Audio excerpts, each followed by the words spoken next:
Hi, everyone. Welcome to another exciting edition of Words, Images, and Worlds. I should probably just pre-record that and just drop it in. I mean, Just that would put it totally in, yeah. that would save me hours of time.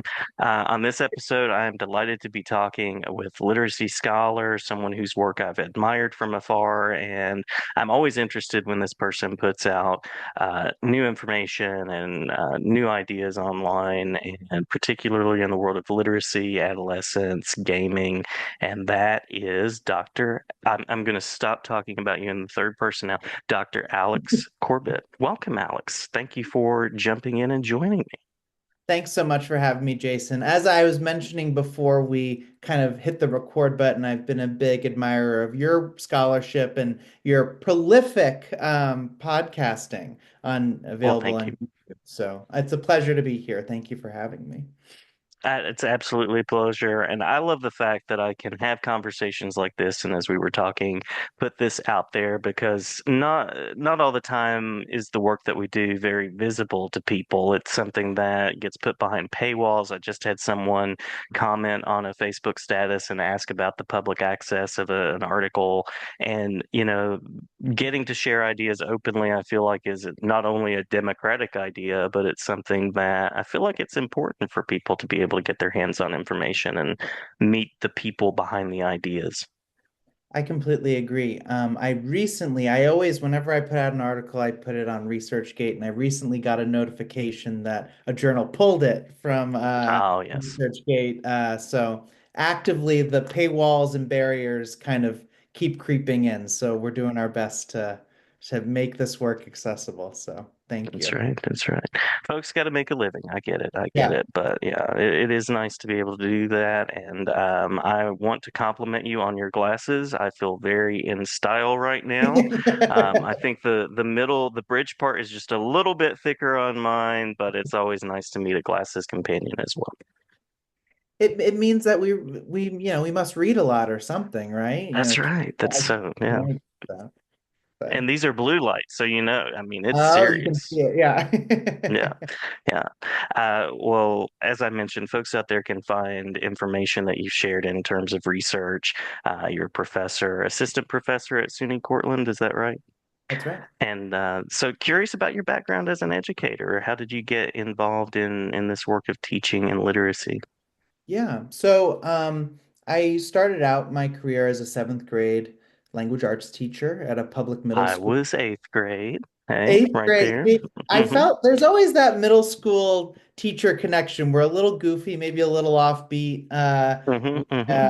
we kind of follow the energy of our students, right? In middle school, I Yes. heard someone describe teaching middle school as almost like sipping whiskey. At first, it's kind of it's maybe a little repulsive and overwhelming, but then you develop maybe a taste for it. So I love. Well, call me old-fashioned. You're See right. what I did there? See?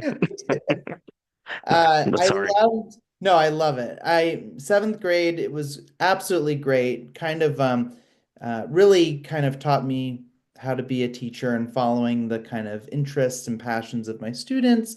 Then I moved up to Boston to pursue doctoral studies. So I was in Boston for 5 years working on my PhD in language, literacy, and culture. During that time, I was a field supervisor for pre-service teachers working in classrooms. I also was a teaching fellow, so I taught courses for Boston College. And as you mentioned, over the past year and a half, I've been an assistant professor of literacy at the State University of New York at Cortland. So I'm coming to you from Central New York now. And yeah, so that's been kind of the 12-year journey about. Yeah. Yeah. There's also, I'm going to give a shout out to the student teacher supervisor because I've done that as well. It's Yeah. just so interesting to step into that role and sort of, you're almost in the fourth dimension of teaching. I mean, it's wherever Deadpool is talking to, but it's in the Yeah. classroom, like there's the teacher, the student teacher, and then there's you, and the students are Yeah. like, who is that person? Who is Yeah. that? Yeah. Yes. I that's admittedly, and I think that we're always juggling a bunch of hats and priorities as educators and professors, but that's the weeks when my students are in their practicum placement, that's my favorite because all the kind of the theory and the lesson planning um, and the coursework is kind of put into action. And then after the students do their practicum, there's kind of a reinvigoration or conviction there. So yeah, but I'm definitely Yeah. feeling the Deadpool vibes throughout. So yes to all that. Yes, absolutely, absolutely. Uh, so speaking of the fandom, those ideas, Yeah. what about literacy interests you? And we can roll gaming into that in anywhere that Yeah. you'd like to take it. Yeah. So I think when I think about my teaching, research, scholarship, it kind of goes along two lines of inquiry and interest. So the first is speculative fiction. Love So, it. umbrella term for science fiction, fantasy, horror. Um, and I specifically am interested in horror fiction, both Hmm. as a fan myself, as a amateur, unpublished, horror fiction writer. But then I like to study how young people make sense of that genre. It's because it's a strange genre, and it has a Yeah, sordid history of being sometimes very sexist, racist, misogynistic. yeah. And so when we kind of encounter horror, how do we make sense of it? And how do we hold space for all students kind of within this genre to kind of Hmm. represent themselves, their communities, and their perspectives. And so when I study horror fiction and how horror lives in the classroom and in students' writing, I try and take kind of a critical humanizing perspective on that. Um, so that's one kind of Hmm. branch of my kind of research interests, and the other is in games and gaming. So when kids convene to play or, on digital platforms playing video games or around the table playing role-playing games like Dungeons and Dragons that has kind of become repopularized again through Stranger Things, right? It's all kind of in Hmm. reference to Dungeons and Dragons. I'm very interested in the literacy practices that happen in those spaces. And as a teacher, I taught narrative storytelling, but it was Hmm. always individualized. We would kind of talk about stories, read a story. I might share something I'm working on, and then the students would go off and kind of work on and polish and revise their own stories. But never did they do that in collaboration or cooperation or, practice kind of co-authorship. But in games, we do that all the time. We're constantly Yeah. telling stories and building worlds in community. And so I think when I think about narrative writing, specifically narrative co-authoring, I think games really shift how I think reading and writing stories can be in community. So speculative fiction and games, those are the two interests. And you know what? I Love get to it. be a nerd. I get to do nerdy things For a all day. living. Love And it. for a living. How about that? So, happy as a clam. Yeah, yeah. Well, there's so much there that we could talk about and so much to explore. One of the things that has really fascinated me recently it was inspired by having my students do kind of a small group reading of Vonnegut's Slaughterhouse-Five, and I had students create a response, and these students thought of and created a sort of a board game in Oh, response, so interesting. which I love. And now it's on my option list for projects whenever we read something. Do you want to create a board game of this reading that you did to sort of trace the way that the plot worked, to trace different parts of it and what was happening as you were reading in your mind and what you saw. So I love that idea of gaming. The digital gaming world and community was something that I grew up in, and I've also had quite an interesting year with horror. I feel like I've reconnected Oh, with a love of horror this year. Have you seen Nosferatu yet? oh my gosh, it's on my list. Yes, I Yes. not yet, but I'm so excited, and I'm a big fan of Eggers, The Witch, right, and The Hmm. Lighthouse. So I'm very excited. Did you like it? I did like it. I've seen it twice. I Oh liked it my well enough to God. see twice. So yeah, yeah.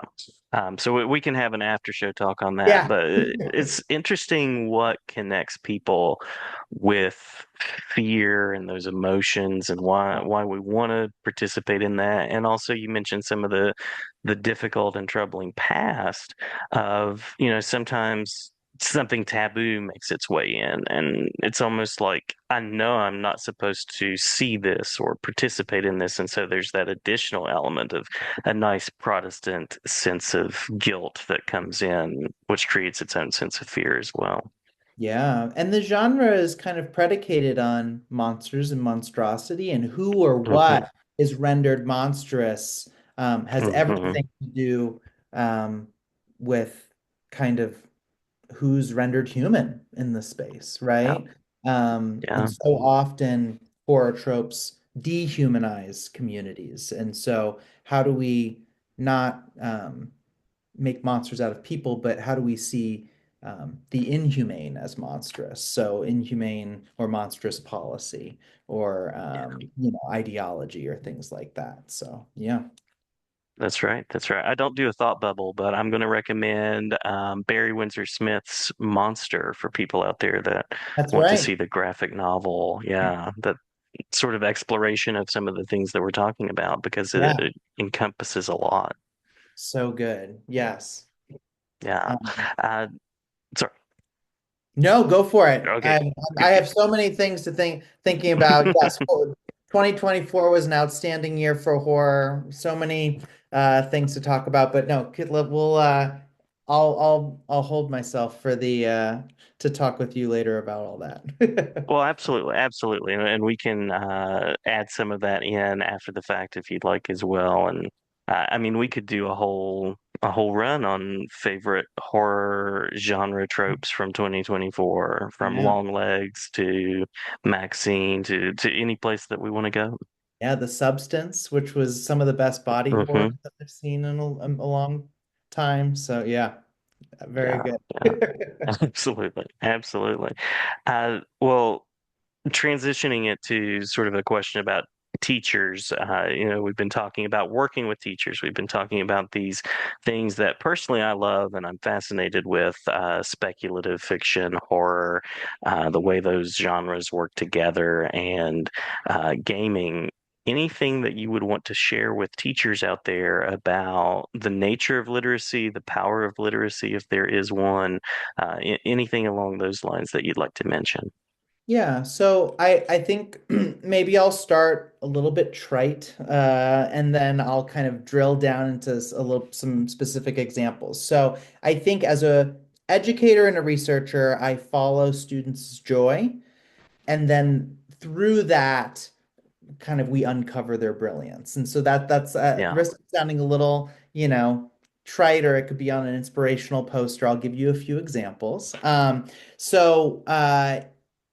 In 2019, I did a research project where we did a unit on Walter Dean Myers's Monster and the graphic novel companion. And Hmm. we, in an eighth grade classroom, and we spoke about monstrosity and monstrous kind of systems and things like this. And then I held space at the end of the 6 to 8 week unit for students to draft and compose their own horror stories. And there are many different kind of technologies and modalities that they had available to do this. One of which was, creating graphic novels or comics. And another was at the time, there was a popular app called like Texting Story, and it was these like kind of YA stories that unfolded on your phone via text. And so students wanted Hmm. to create their own version of that. And one of my students who in a uh, 2023 JLR piece I wrote, and her pseudonym is Kendra. So Kendra in this space created a texting story that was pseudo autobiographical, but there were creative liberties, and it was about a girl and her family and how she had a lot of responsibilities taking care of her younger siblings, and there was kind of some friction between the protagonist's parents, and then she started getting texts from loneliness. Capital L loneliness, but it Hmm. was also herself.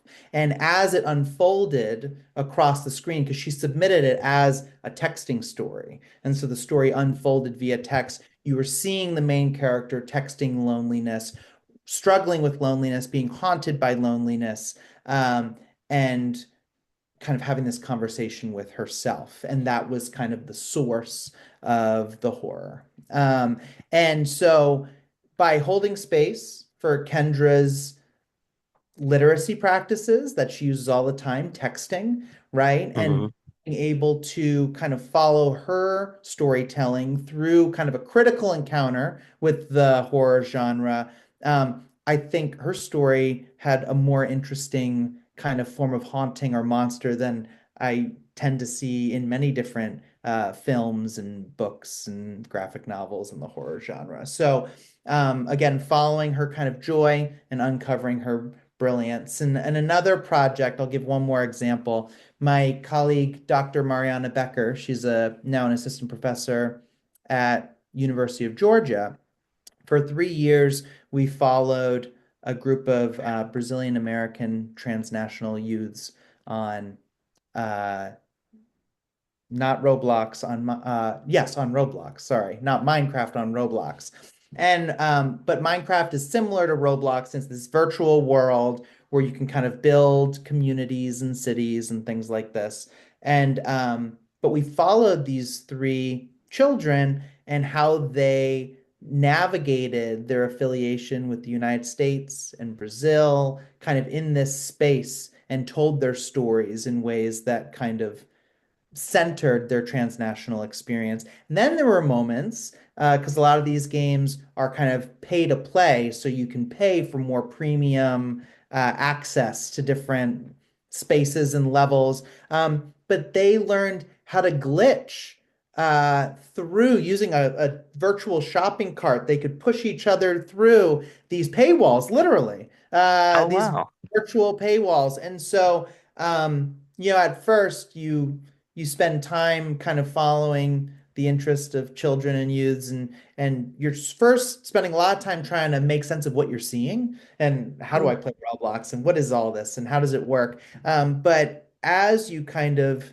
be patient and spend the time and believe in in the brilliance of kids, they'll kind of show you their genius and their brilliance. So sometimes I think school standardizes, obfuscates, squashes the innovation and the brilliance of young people. And so, in my experience, play, games, speculative fiction has been a place where, you know, I can bear witness to some really cool stuff that kids do. So, There's definitely innovation out there and a brilliance and beauty to what kids do, and often when they're not supposed to do those things or in opposition to what they're supposed to do. You were talking about following the joy of the students, and so much of what we do as teachers feels like so often here's a text. Now I have to try to like if I'm going to connect you in some way to it, I have to try to make you enjoy it. I have right. to package it in this way if that's even possible. So I love that idea of following the joy. And my goodness, asking students, what do you enjoy? Is there something in this that's working for you or not working for you? I like that a lot. We always, as teachers, right, we always talk about mentor texts. But Hmm. uh, if you follow any group of kids playing role-playing games, they're constantly drawing from their favorite fandoms and Hmm. favorite films and books. And the kids who I've worked with are um, they read voraciously, and that's the stuff that they kind of bring into their stories and adventures and campaigns and game spaces. So it's kind of sometimes in school we get it flipped. We're like, how do we get kids to be interested in the book? But sometimes if Right. we see their play, it's like, wow, we need to read and watch a lot more texts to get more ideas to do this story work that we're doing. So, yeah. Yeah, absolutely, absolutely. And you mentioned some of the sparks, the creative sparks that we've been talking about, some of the research areas, avenues. Curious about any questions that you're currently circling and thinking through. Yeah. I'll there I'm working on three different projects simultaneously, as sometimes we tend to do. But I'll give quick three little windows into some things that I'm thinking about. So, talking about speculation and speculative fiction, I'm curious in when youth come together, what are those processes of speculation? How does dreaming and imagining and speculating happen or unfold? Hmm. Hmm. Um, and and I'm working on this with Dr. Ankita Kurta. She's a assistant professor at Boston College, and she's absolutely brilliant. And we're looking actually across our two research studies to kind of understand how imagining and speculation happens through interaction.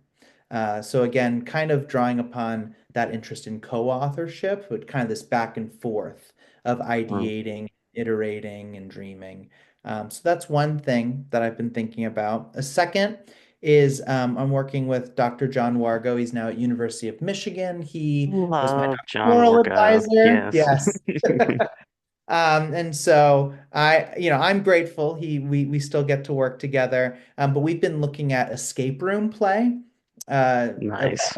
a group of um, young adults in an escape room and trying to kind of figure out these puzzles. And there's a lot of trial and error and problem solving. And we're specifically looking at how these moments of failure actually propel innovation and problem Mhm. solving and innovative thinking in game spaces. So a lot of times in schooling, failure is a kind of a bad thing or a thing that can sometimes shut down the learning process, but we're interested in how failure actually kind of sparks transformations in thinking. So that's a second kind of line of inquiry. And then third, kind of extending some of my dissertation work. Um, uh, about half of the youth participants in my dissertation identified as autistic, and there's a lot of autism research that says kind of takes this deficit perspective that autistic youth have trouble perspective taking and kind of Mhm. reading reading the minds of other people because perspective taking is almost like kind of mind reading in a way or reading cues and patterns of thought and intention. But in role-playing games, players are constantly switching between like, okay, now I'm my character. Now out of game, Mhm. I'm myself, Alex, the player, and it's exponentially, more complicated as you have four or five people constantly, rapidly switching between multiple characters and positionalities and all of those things.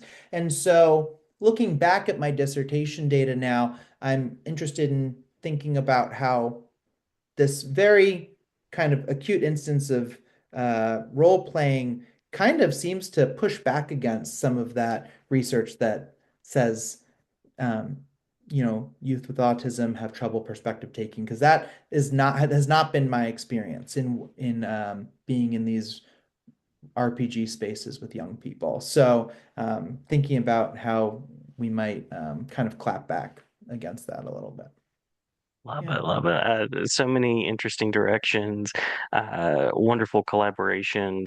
And I also love that we can talk about the projects that you're working on. Very often, when I have comics folks on or animation folks, they can't necessarily talk about the next thing because it's Batman versus something or, whatever it happens to be. But great to get to explore those. We could totally do an episode on any single one of those topics. Well, I that would be a hoot. That would be a Yeah, blast. And that's so funny just to think about the difference between educators, researchers, and folks in kind of the comics world because you don't want to spoil the plot. If you tell people what you're right. working, you yeah, you ruin the story a little bit. So Yeah, yeah, and you make angry executives who yeah, are holding back those yeah, announcements for Comic Cons and such. But hopefully, no angry department chairs or anything have just been offended by anything that has been fingers shared. crossed. No. Yeah, glad to make it visible in that way. And I believe the final question. We can also link back in. I think we have about 5 minutes. Yeah. So if it drops on us, we can jump back in. But resources, text, anything that you would want to share for teacher listeners to check out. Yeah, I'll drop in some I don't know what you prefer, Jason. I could drop some links in the chat. I could share my Hmm. screen for a second. I don't know what you prefer for the podcast, but maybe I'll drop Uh, links. Um I think if you would like to share your screen, you can do that. I've just given you permission. And if not, you can drop them in the chat and I can put them in the description of the episode. Ah, there we go. hey, all right. This Drive through RPG. Yeah, so I'll quickly toggle through a few tabs on my browser here. So Drive Through RPG is kind of a community of role-playing game designers, and they create all these kind of source books and resources. A lot of them are free, and even more of them are kind of um, pretty accessible to Hmm. purchase at kind of a cheaper price. But this is a really interesting community of people who are kind of in the hobby of building source books and protocols and procedures for building narrative worlds communally. I'll zoom in really quickly to one creator, John Harper. He creates a lot of different role-playing game systems, but this one's pretty accessible. It's called Lasers and Feelings. It's kind of a Nice. sci-fi version. It's a one pager and it's free or pay what you want, pay what you wish. So for educators or researchers or hobbyists who are interested in getting into role-playing games, this it's one page of rules and you can kind of get started within 5 minutes. And all you need is a six-sided dice. You can even Google six-sided dice, and there's a digital version on Google. So really accessible, really fun. This is very much in line with kind of the things I like to research. And then lastly, the last two tabs. Um, as we think about RPG facilitation, the idea of consent is very important, right? We don't want to touch upon topics or situations that would kind of marginalize or make people feel uncomfortable or kind of re-inflict trauma, right? Mm-hmm. So this is a resource by Monte Cook Games from 2019, where before you do kind of a narrative adventure, you can talk about what are the things within the adventure that are kind of a green light, like an enthusiastic, yes, we're interested in incorporating these themes. What is kind of yellow light. It's okay if it's kind of if it fades to black or kind of the screen falls and things are maybe insinuated but not kind of explicit. And then what is kind of red light like hard line do not include. So Mm-hmm. as we think about doing co-authored game-based narrative storytelling in the classroom. I think this could be a great resource. And similarly, this creator here, Bojags Sheldon, created something called Script Change, which is pretty similar to the consent checklist, but they're almost like these cards that you can print out and play. And this is also free to download as well, where if something Oh, didn't work out the way you meant to, you could play the rewind card or you could pause something and check in with people. Um, Pick squicks and icks. What topics would you pick to include? You want to limit or avoid, etc. So it's kind of a deck of cards. Oh, there's the eject button's very important, right? If something is kind of not sitting well with players, you can play the eject button and you kind of eject out of that scenario, etc. So just a few hopefully practical, actionable resources that people can use, whether they're researchers, practitioners, etc. Very fascinating, very fascinating. I feel like with Drive Through, we were sort of like the Guy Fieri of RPGs there for a second. That was wonderful resources. Those were wonderful resources to share. We're down to about 1 minute. So I will say thank you for the time and thank you Thank for you the so much. conversation. Would you like to link back in to tie up anything else? You know what? I think we did great. And I'll email you those links, Jason, so if you want to share Great. them in the YouTube comments or whatever.